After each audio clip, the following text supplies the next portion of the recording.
నమస్తే, welcome to 99 TV. TTD తీరు బారదా? ఏదన్నా హడావిడి జరిగితే ఒక ప్రెస్ రిలీజ్ ఇచ్చేసి ఊరుకుంటే అయిపోతుందా? భూమన కరుణాకర్ రెడ్డి గారు 100 గోవులు మృతి చెందాయి టీటీడీ గోశాలలో అంటూ ఒక పెద్ద అలిగేషన్ చేశారు, పెద్ద ఆరోపణ చేశారు. టీటీడీ దానికి సమాధానం ఏమిస్తుందో తెలుసా? పత్రికా ప్రకటనలో సోషల్ మీడియాలో వస్తున్న కథనాలకు వాస్తవం కాదని. భూమన కరుణాకర్ రెడ్డి చెప్పింది వాస్తవం కాదు, లేదు అసలు గోశాలలో గోవులు మృతి చెందలేదనే మాట ఎక్కడా ప్రస్తావన చేయట్లేదు. 2 గోవులు మృతి చెందాయి అనేది చెబుతున్నారు. మరి భూమన కరుణాకర్ రెడ్డి మాజీ చైర్మన్, సరే వాళ్ళకి వెస్టెడ్ ఇంట్రెస్ట్ ఉంటాయి ఖచ్చితంగా.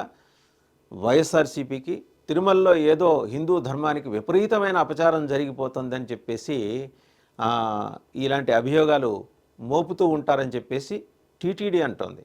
అండ్ అలాగే రాష్ట్ర ప్రభుత్వం కూడా అంటోంది.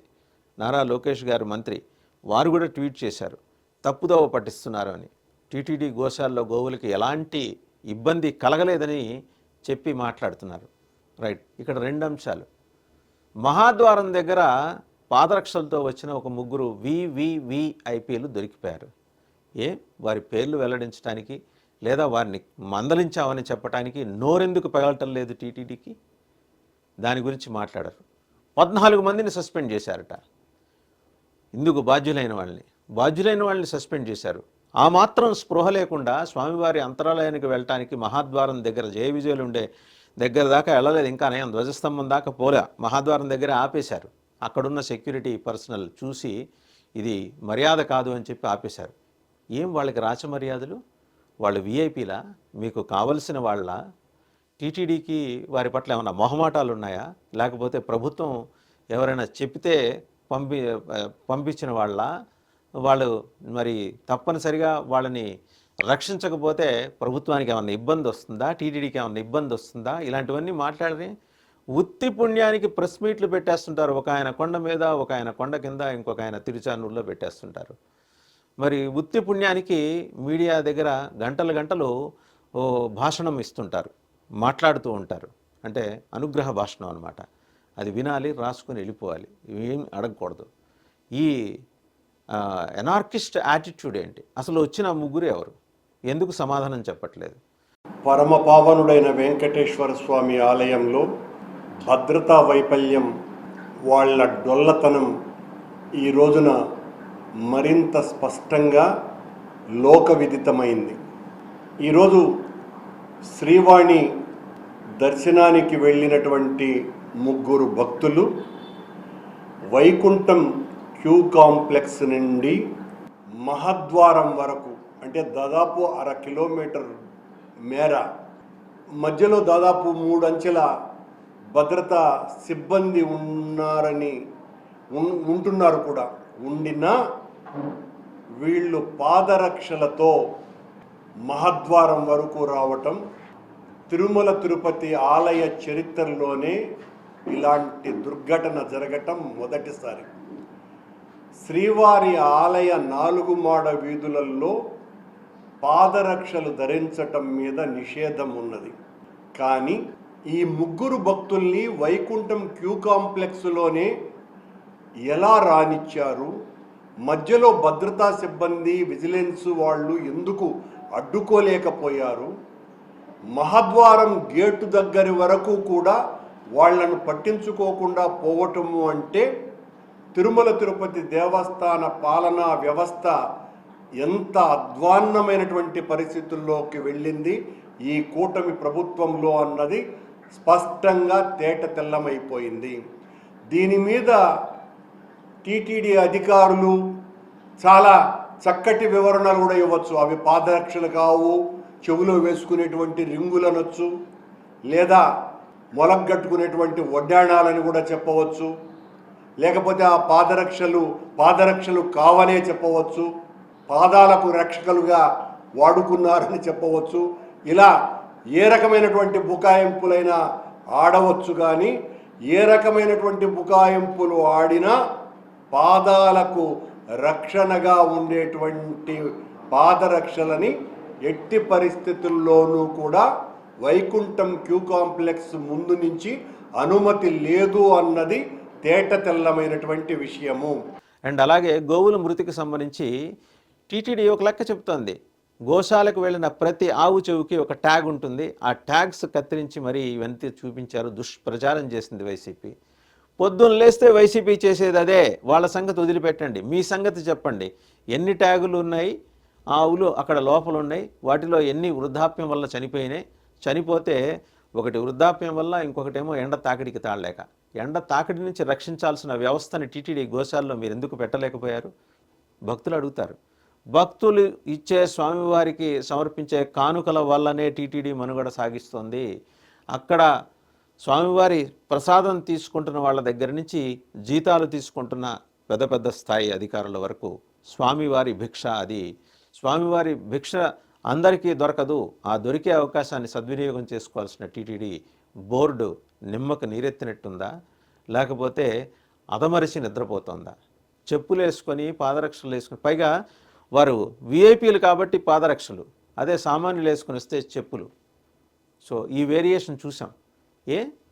విఐపీలు వేసుకొచ్చినవి చెప్పులనే అనకూడదా? వాళ్ళు ఎలా తీసుకొచ్చి మహద్వారం దగ్గర ఆ సెక్యూరిటీ పర్సనల్ కనుక ఆపకపోతే అరాచకం అంతరాలయం దాకా నడిచేదిగా. అక్కడ కూడా చూడరా? ఎలక్ట్రానిక్ వాచెస్ ఉన్నాయి, గ్యాడ్జెట్స్ ఉన్నాయని చెప్పేసి ఆపి ఒక 74 చెక్స్ చేసి అందరి ఉంగరాలతో సహా బయట పెట్టిస్తారే, చెప్పులు ఎలా వదిలేశారు? మనం ఒకసారి చూస్తే ఇడియట్ అనే సినిమాలో ఒక సీన్ గుర్తొస్తుంది. అలీ వెహికల్ వేసుకొని ఇసుక బస్తాలు తీసుకొని వెళ్తుంటాడు. పోలీసులు ఆపితే అంటాడు, అక్కడ ఏం తీసుకెళ్తున్నావు అంటే, ఇసుక అండి. కావాలని వాళ్ళు గుచ్చి చూస్తారు, బస్తా అంతా కింద పారబోసి చూస్తారు ఇసుకే. చివరికి ఒక చోట చెప్తాడు, నేను తీసుకెళ్తున్న ఇసుకని మీరు చూస్తున్నారు కానీ నేను తీసుకెళ్తున్న దొంగతనం చేసుకొని వెళ్తున్న 2 వీలర్స్ సంగతి మీరు పట్టించుకోవట్లేదని. అలా ఉంది. పాదరక్షలు చెప్పులు వేసుకుని వెళ్తున్న వాళ్ళు మీకు కనబట్టల్లా. వాళ్ళ పైన ఉన్న డాబు దర్పం లేకపోతే సామాన్యులు పెట్టుకున్న వాచెస్ ఉంగరాలే మీకు కనిపిస్తున్నాయి. ఆధార్ కార్డ్స్ ఒకటికి 100 సార్లు చెక్ చేస్తారు. ఒక 15 సెట్స్ పెట్టుకొని వెళ్ళాలి. ఇంత చెక్కింగ్ ఉండి, మరి ఇంత అద్భుతమైన వ్యవస్థ ఉండి ఎక్కడ డొల్లతనం? జగన్మోహన్ రెడ్డి అంటే క్రిస్టియన్, ఆయనకి తిరుమల వెంకన్న మీద నమ్మకం లేదు, డిక్లరేషన్ కూడా ఇవ్వలేదు. ఆయన వదిలేయండి. ఆయన పరిపాలనలో ఇలాంటి అరాచకాలు, అకృత్యాలు, అఘాయిత్యాలు, దైవదూషణ, దైవ నింద, అలాగే ఈ ఈ పరమత ప్రచారం, అనిమత ప్రచారం విచ్చలవిడిగా నడిచే కొండ మీద. వదిలేద్దాం అది కూడా. జగన్మోహన్ రెడ్డి ఆయన సహజంగా హైందవేతరుడు కాబట్టి. మరి మీరు హిందువులు పొద్దున లేస్తే నుదుటిన నామం లేకుండా బయటికి రారు, ప్రెస్ మీట్లు అడ్రస్ చేయరు. అండ్ అలాగే యాత్రికుల కోసం ప్రత్యేకించి పిల్గ్రిమ్స్ కోసం మీరు సజెషన్స్ ఇస్తూ ఉంటారు. మరి ఇన్ని చేస్తున్నప్పుడు చెప్పులతోటి ఎలా అనుమతించారండి? ఇది అపచారం కదా? దీని మీద ఎందుకు మాట్లాడరు? ప్రెస్ మీట్ ఎందుకు పెట్టరు? మీరు చెప్పాలనుకున్నదే చెప్పండి. మీరు ఎలాగో అడగనివ్వరు, కనీసం చెప్పాలనుకున్నదాన్ని చెప్పనివ్వాలిగా. ఎందుకు చెప్పలేకపోతున్నారు? ఏ ఒత్తిళ్లు మీ మీద పనిచేస్తున్నాయి? ఏ మొహమాటాలు మిమ్మల్ని అడ్డుకుంటున్నాయి? అదే ఒక సామాన్య భక్తుడు వెళ్తే అతన్ని ఉతికి ఇస్త్రీ చేసి క్లిప్పులు పెట్టి మరీ మీడియాకి చూపిస్తారే, మరి వీఐపీలకైతే ఏం వాళ్ళ మోకాళ్ళ దగ్గర నుంచే చూపిస్తున్నారు? వాళ్ళ వివరాలు ఎందుకు డిస్క్లోజ్ చేయలేదు? ఇవన్నీ పక్కన పెట్టండి. వారం 15 రోజుల క్రితం లేదా 10-15 రోజుల క్రితం అంజాద్ ఖాన్ అనే ఒక పిచ్చివాడు, మీరు చెప్పినట్టు పిచ్చివాడు కొండకు వచ్చేసాడు. ఎలా వచ్చాడు? అలిపిరి దగ్గర నుంచి స్కూటర్ వేసుకొని జుమ్మంటూ వచ్చేసాడు. ఎక్కడా దానికి 22 మలుపులు ఉంటాయి. ఎలాంటి మలుపులు? హెయిర్ పిన్ బెండ్ మలుపులు ఉంటాయి. ఎక్కడా కూడా తొట్టుపడలా. చాలా కులాసాగా దిల్దార్ చెవిలో హెడ్ ఫోన్స్ పెట్టుకొని మాట్లాడుకుంటూ వచ్చాడు. కింద నుంచి అతను తప్పించుకొని పారిపోతుంటే పైకి ఫోన్ చేసిన వాళ్ళు అంజాద్ ఖాన్ వస్తున్నాడంటే వీళ్ళు అనుకున్నది ఏంటి? ఆయన ఏదో షోలే సినిమాలో గబ్బర్ సింగ్ అంజాద్ ఖాన్ అనుకొని సంబరపడి పూల మాలలతోటి రెడీగా ఉన్నారు. తీరా మోసి చూస్తే ఇంకొక అంజాద్ ఖాన్. కాకపోతే ఈయన లోకల్ అంజాద్ ఖాన్ అని తెలియటంతో కొంచెం ప్రేమతోటి తీసుకొచ్చి కూర్చోబెట్టి, అయ్యా మీరెవరు, మీరు ఎందుకు వచ్చారు, వచ్చిన మీ పర్యటన విశేషాలు ఏంటి, పిల్లలు బాగున్నారా, ఆరోగ్యం బాగుందా, అందరూ బాగా చదువుకుంటున్నారా, వేళకి తింటున్నారా, ఇలాంటి కుశల ప్రశ్నలు వేస్తే అతను చెప్పింది ఏంటి? కొండ మీద మా తాత ఉన్నాడు, నమాజ్ చదువుకోవడానికి రమ్మన్నాడు, ఖురాన్ తీసుకొని వచ్చాను. మీకు అనుమానం రాలేదా అక్కడ? అతను పిచ్చోడని చెప్పేసి మీకుగా మీరు నిర్ధారించేసి ఇచ్చేస్తారా? ఎవరికి? పోలీసులు మీ దగ్గర నుంచి పోలీసులకు అప్పచెప్పారు. పోలీసులు అతను చూడంగానే ఇతను పిచ్చోడని చెప్పేశారు. తిరుపతిలో అదేదో ఏరియాకి చెందినవట్ట. మీకు గుర్తుందా? మనం ఇవాళ 26/11 గురించి మాట్లాడుకుంటున్నాం. 26/11లో ఇన్వాల్వ్ అయిన వాళ్ళు తహవూర్ హుస్సేన్ రాణా ఒకప్పుడు పిచ్చివాడి మాదిరే చుట్టుపక్కల వాళ్ళందరికీ కనిపించాడు. నెమ్మదిగా ట్రావెల్ ఏజెన్సీ పెట్టుకున్నాడు, తన నెట్వర్క్ పెంచుకున్నాడు. డేవిడ్ కోల్మన్ హెడ్లీకి సహకరించాడు, ఐఎస్ఐకి తరఫున వచ్చి ఇక్కడ ఉద్యోగం చేశాడు, పాకిస్తాన్ ఆర్మీలో doctor.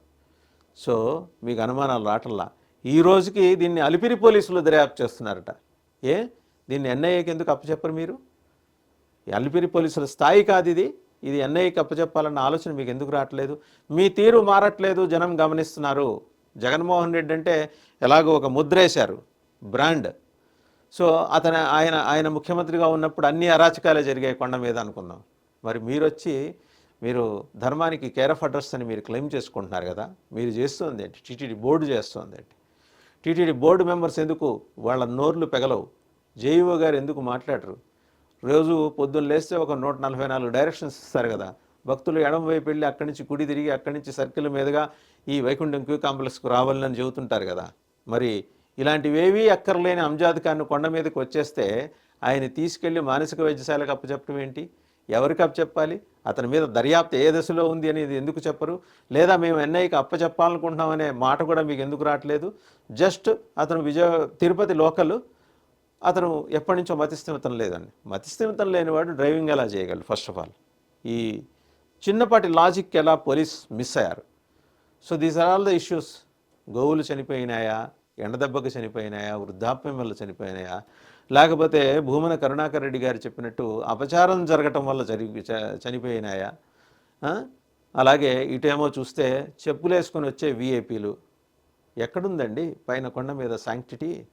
TTD has come up, TTD should come up with a clarity. అందరూ ముగ్గురు కలిసి కూర్చొని మాట్లాడాలి. రాకపోతే ఏదో రోజు తిక్కరేగుతుంది, డిప్యూటీ సీఎం వస్తారు, మొత్తం కడిగేసి వెళ్తాడు.